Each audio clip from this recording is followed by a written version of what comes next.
Welcome to Suman TV. నేను మీ Suman TV Nag.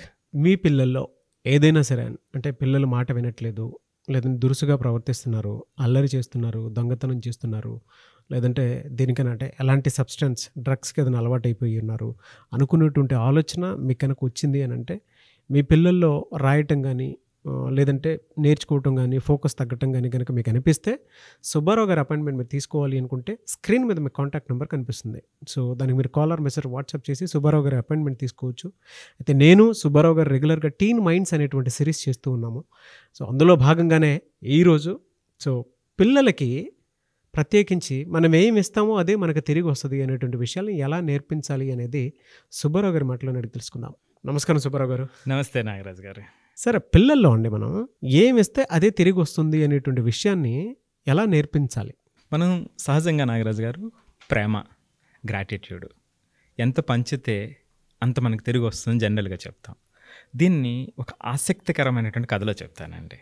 ఒక గ్రామంలో గుడి దగ్గర ఇద్దరు మనుషులు కాలక్షేపాలను కూర్చుని ఉన్నారండి ఈవినింగ్ టైంలో.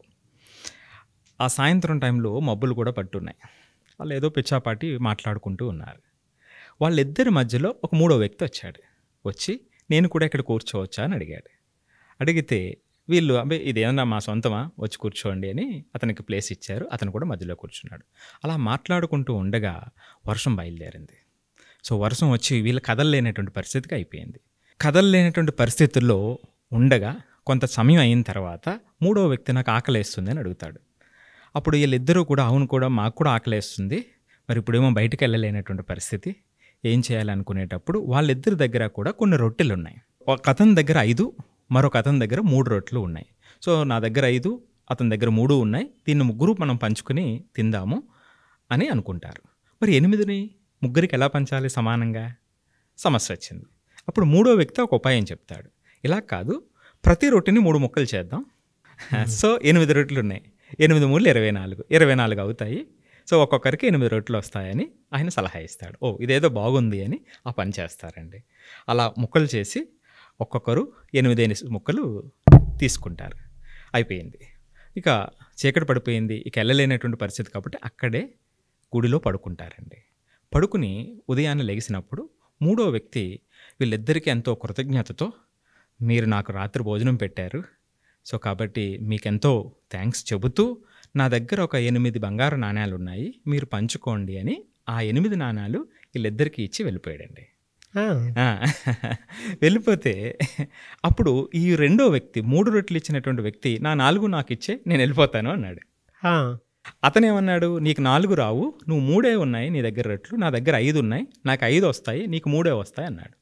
లేదు అలా కాదు, మన ఇద్దరికి కలిపి ఇచ్చాడు ఆయన, సరిసగం వస్తాయని ఇద్దరు గొడవ పడటం మొదలుపెట్టారు. గొడవపడి వీళ్ళిద్దరూ చివరికి న్యాయాధికారి దగ్గరికి వెళ్ళారు. న్యాయాధికారికి చెప్పారు ఈ విషయం అంతా కూడా. అంతా విన్నాడు అతను. విని తీర్పు రేపటికి వాయిదా వేశాడండి. రిజర్వ్ చేశాడు తీర్పుని. సో అప్పుడు ఇంటికి వెళ్ళి పడుకున్నాడు. ఇంటికి వెళ్ళి పడుకున్న తర్వాత అతనికి కల వచ్చింది. కలలో దేవుడు అడిగాడు, రేపు తీర్పు ఇస్తున్నావా అని. ఇస్తున్నాను, రెండో వ్యక్తి చెప్పినట్టుదే కరెక్ట్గా ఉంది, అతని దగ్గర 5 రొట్టెలు ఉన్నాయి, అతనికి 5, ఇతనికి 3, అదే కరెక్ట్గా ఉంది, సో నేను దాన్నే ఇవ్వబోతున్నాను అన్నాడు. లేదు, నువ్వు తప్పుగా ఆలోచిస్తున్నావు, నువ్వు కథ సరిగా విన్నావా అని దేవుడు అతన్ని కలలో అడిగాడు. విన్నాను, అయితే తప్పు ఇది. రెండో వ్యక్తి అంటే 3 రొట్టెలు తెచ్చినటువంటి వ్యక్తికి 1 నాణ్యం వెళ్తుంది, 7 నాణ్యాలు మొదట అతనికి వెళ్తుంది అని చెప్పాడు. ఇదేంటి స్వామి, అలా ఎలా వెళ్తుంది అని అడిగాడు. అదే కదా. సో అయితే ఒక్కొక్క రొట్టెల్ని ఎన్ని ముక్కలు చేశారండి? 3 ముక్కలు చేశారు. మరి రెండో వ్యక్తి దగ్గర ఎన్ని రొట్టెలు ఉన్నాయి? 3 రొట్టెలు ఉన్నాయి. ఎన్ని ముక్కలు అయినాయి? 9. సో 9లో ఎన్ని తినేశాడు? 8 తినేశాడు. మరి ఒకటే కదా ఉంది. ఇతని దగ్గర 15 ఉన్నాయి, 8 తింటే 7 ఉన్నాయి. సో ఈ మూడో వ్యక్తి ఇతని దగ్గర 7 రొట్టెలు తిన్నాడు, 7 ముక్కలు తిన్నాడు, ఇతని దగ్గర 1 ముక్క తిన్నాడు. సో కాబట్టి 7 నాణ్యాలు ఇతనికి, 1 నాణ్యం ఇతనికి వెళ్తుందని దేవుడు చెప్పాడు. నెక్స్ట్ డే న్యాయాధికారి వెళ్ళి ఇదే తీర్పు చెప్తే రెండో వాడే 3 ఇస్తానన్నాడు స్వామి, నువ్వు మరీ దారుణంగా 1 ఇస్తున్నావని బాధతో ఆవిడ వెళ్ళిపోయాడు అనమాట అండి. అంటే ఈ కథ ఏం చెప్తుందంటే ఎంతో అర్థం ఉందండి ఇందులో. సో దేవుడు మనం ఎంత పంచితే అంత ఇస్తాడు. మన ఆలోచన, మన లెక్కలు వేరు, దేవుని లెక్క వేరు అని ఈ కథ చెప్తున్నటువంటి సారాంశం అండి. ఓహో! పిల్లలకంటే మన చుట్టుపక్కల అందరూ మనల్ని గమనిస్తూ ఉంటారు. హ్మ్. మనం ఏమిస్తే, మనం ఎంతిస్తే అదంతే తిరిగొస్తది. వస్తుంది అనేటువంటి అంటే ఒక గ్రాటిట్యూడ్ సహజంగా ఉందో కదా. సో లెక్కలతో సహా ఉంది ఈ కథలో. అవును. సో అద్భుతమైనటువంటి కథ అండి. సో అంటే ఇవి ఏమవుతాయంటే అండి పిల్లల మనసులో నాటుకుంటాయండి. ఇప్పటికే రాజకుమౌళి గారు చెప్తారు, నేను చిన్నప్పుడు చదివిన చందమామ కథలు నాకు పునాది నా ఆలోచనలకని. హ్మ్. ఇలాంటి స్టోరీసే అండి. మోరల్ స్టోరీసే పిల్లల్లో నేను రాత్రి పడుకునేటప్పుడు మీ వీడియోస్ మోరల్ స్టోరీస్, సుబ్బారావు గారి మోరల్ స్టోరీస్ అని చెప్పేసి కొడితే ఈవెన్ యూట్యూబ్లో అయినా సరే మీ స్టోరీస్ వచ్చేస్తాయి. చాలా మంచి మోరల్ స్టోరీస్ అండి. అంటే పిల్లలకు కావాల్సినటువంటివి. థ్యాంక్ యూ అండి. Great sir. థ్యాంక్ యూ అండి. Thank you so much Subbarao. Thank you. చాలామంది మీ దగ్గర అపాయింట్మెంట్ తీసుకుందాం అనుకున్నటువంటి వాళ్ళు ఉంటారు.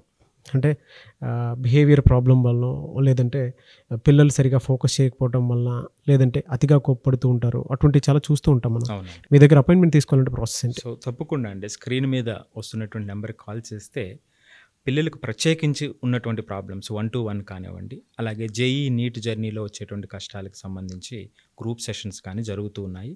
వివరాలన్నీ వాళ్ళకి తెలుస్తాయండి కాల్ చేస్తే ఆ నెంబర్కి. సో డైరెక్ట్గా అపాయింట్మెంట్ తీసుకోవచ్చు. సో స్క్రీన్ మీద కనిపిస్తున్న నెంబర్కి సంప్రదించండి.